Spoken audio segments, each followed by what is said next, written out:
जिस दिन संजय निषाद का यह बयान आया था, मैंने संजय निषाद का जितना मैं कड़े शब्दों का इस्तेमाल कर सकता था उतना करके जलालत मलालत की थी राष्ट्रीय सम्मान समारोह। मेरा नाम अमिताभ अग्निहोत्री है, अशोक यादव। क्या बड़ों से पूछिएगा, वो बताएंगे। संजय निषाद की राजनीतिक हैसियत बहुत छोटी है, चिंटी बराबर। क्या जितनी उनकी हैसियत उतना लानत मलानत कर दी थी। राहुल गांधी की हैसियत राजनीतिक बड़ी है, इसलिए बड़ी टिप्पणी करूंगा। ठीक ना, ये हमको ना बताइए महाराज, किसी बात कर रहे हो आप? संजय निषाद ने कहा मैंने उतना ही मुखर आलोचना की, लेकिन संजय निषाद की हैसियत बहुत छोटी है। राहुल गांधी की हैसियत बड़ी है, वो एक पार्टी के, एक परिवार के कर्ता धर्ता है, मुखिया है, जिस परिवार ने इस देश में 45 साल शासन किया। आप सब लोगों के रहनुमा हैं, आप सबके मालिक मुख्तार हैं राहुल गांधी भाई। समाजवादी पार्टी से लेकर और 20 पार्टियों के मालिक मुख्तार तो वही है ना।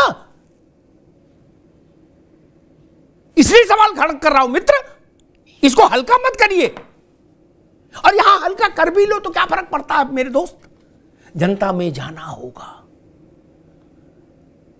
जो सवाल मैं पूछ रहा हूं ना, भाजपा पूछे ना पूछे, जनता पूछेगी कि आप शक्ति से लड़ेंगे। इतने बड़े कब से हो गए? और शक्ति से जो लड़े, हमारे शास्त्र बताते हैं राज भाई, जो रक्त बीज थे रक्त बीज संखन संघारे, महिषासुर नृप अति अभिमानी, जही अघवार मही अकुलानी। क्या समूल उच्छेदन कर दिया भगवती ने। भगवती से कौन लड़ेगा? रावण को मारने के लिए राघव को भी भगवती की कृपा मांगनी पड़ी थी, जो नारायण का अवतार थे। हम उस देश के लोग हैं। हम देवी के शरीर के जो अवयव जहां जहां गिरे सती के, हम वहां आज तक जाके माथा झुकाते हैं। मेरा तो बड़ा मासूम सवाल था, आज मैं कोई झगड़ा करने नहीं आया। आपको किस डॉक्टर ने बताया अल्ल बल्ल बोलो? ये मैं समझना चाहता हूं। उस डॉक्टर का नाम सार्वजनिक करो। किसने आपको ये सलाह दी कि आप ऐसा बोलो हिंदू धर्म पर, कि मंदिरों में चोर लड़की छेड़ने जाते लोग? ये नॉनसेंस बात है भाई। मैं माफ करिएगा मुझे इतने कड़े शब्द के लिए, नॉनसेंस बात है, मूर्खतापूर्ण प्रलाप है। चप्पल चोरी के लिए जाते हैं।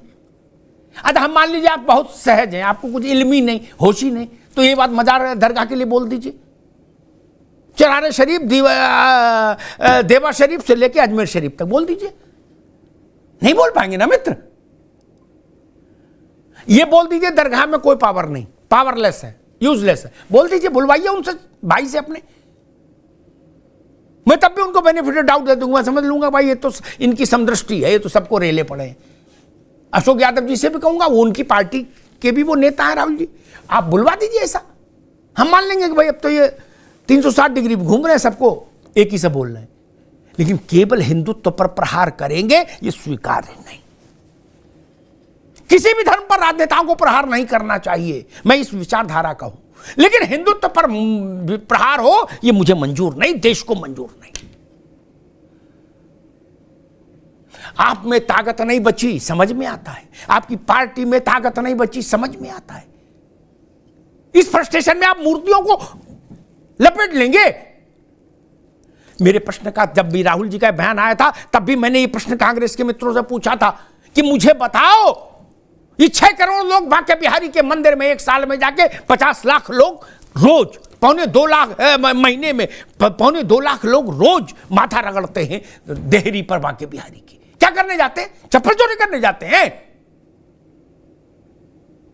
कैसी बात करते हो?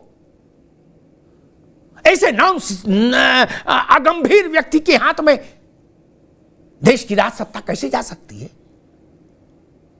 मैं तो कांग्रेस और सपा और बाकी दलों से कहूंगा, आप लोगों के लिए चिंतन का समय है। ये चिंतन का समय देश के लिए नहीं है, आप लोगों के लिए चिंतन का समय है। अगर भैया ऐसे ही बोलते रहे राज भाई,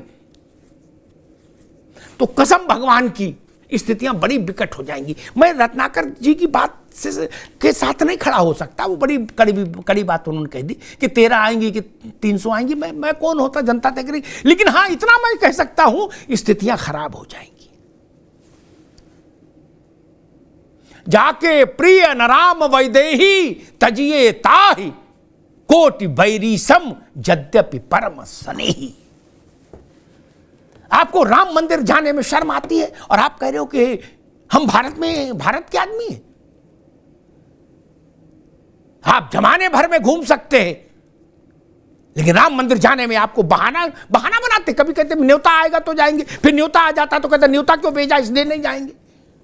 फिर बोले 22 को नहीं जाएंगे, 23 को जाएंगे। 22 को बीते भी 2 महीने होने जा रहे हैं, 2 दिन कम है, 4 दिन। आप गए नहीं ना, जमाने भर में घूम रहे हैं। राघवेंद्र सरकार की ड्योढ़ी पर आपको जाने में शर्म आती है। क्यों? हाथरस में क्या हुआ, सिलीगुड़ी में क्या हुआ, होनोलुलु में क्या हुआ, सारी बातें सिर माथे भाई मेरे।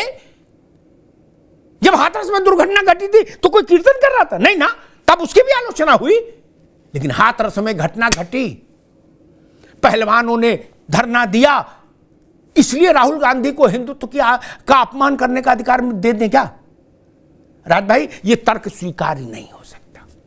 बोले जी पहलवानों ने वो मेडल वापस किए थे, इसलिए अब वो भगवती से लड़ेंगे राहुल गांधी। किसी बात है, इस बात का कोई तारतम्य है क्या है? बोले इसलिए अब वो सारे मंदिरों का अपमान करेंगे। बोले क्यों? बोले हाथरस में घटना नहीं घटी। क्या हाथरस में जो घटना घटी हुई, उस बच्ची का परिवार भी मंदिर जाता था? ये आपको कौन सिखाता है ऐसी बातें, जिनका सिर नहीं पता, पैर नहीं पता? मैं हैरान हूं, जिस पार्टी को गांधी ने अपनी वैचारिकता से खड़ा किया हो, उस पार्टी में ऐसे ऐसे नॉन सीरियस लोग आ गए। जिस आदमी ने लंगोटी धारण करके भजन गाया पूरे जीवन, रघुपति राघव राजा राम, जिसने राम राज्य की कल्पना दी इस देश में, गांधी, उस पार्टी की बारिश है। इनको प्रणाम। राज्य अभी नहीं चेते तो चेतने लायक नहीं बचती है स्थिति। एक दौर था, एक लाइन कह के बात समाप्त कर दूंगा। अशोक जी, आप जिस इलाके से हो उस इलाके में भी, इसलिए कह रहा हूं आपको, एक दौर था इस देश में कम्युनिस्टों का बड़ा जलजला था। अशोक जी, कम्युनिस्टों का बहुत जलजला था। इंदिरा गांधी की सरकार उनके समर्थन पर चलती थी। राज शर्मा, क्या आज कम्युनिस्ट माइक्रोस्कोप से ढूंढे नहीं मिल रहे? क्या माइक्रोस्कोप से भी, मैग्नेट कौन सा लेंस होता है उससे भी नहीं ढूंढने मिल रहे? कहां गए? क्या बंगाल में ही साफ हो गए? रसगुल्ला दिख रहा है, कम्युनिस्ट नहीं दिख रहा, खत्म हो गया मामला। क्या ममता ही ममता है, ममता बनर्जी। आपने सोचा नहीं कम्युनिस्ट इस देश से क्यों खत्म हो गए? क्योंकि वो कंबल ओढ़ के घी पीने की कोशिश करते थे, वो हिंदुत्व पर अभद्र टिप्पणियां करते थे।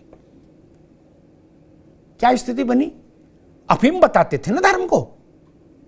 अब कहां है? खोजो उनको जाके। मैं फिर कह रहा हूं, भाजपा से लड़िए, राम से नहीं, भगवती से नहीं, सनातन से नहीं, हिंदुत्व से नहीं, भारत से नहीं। धन्यवाद।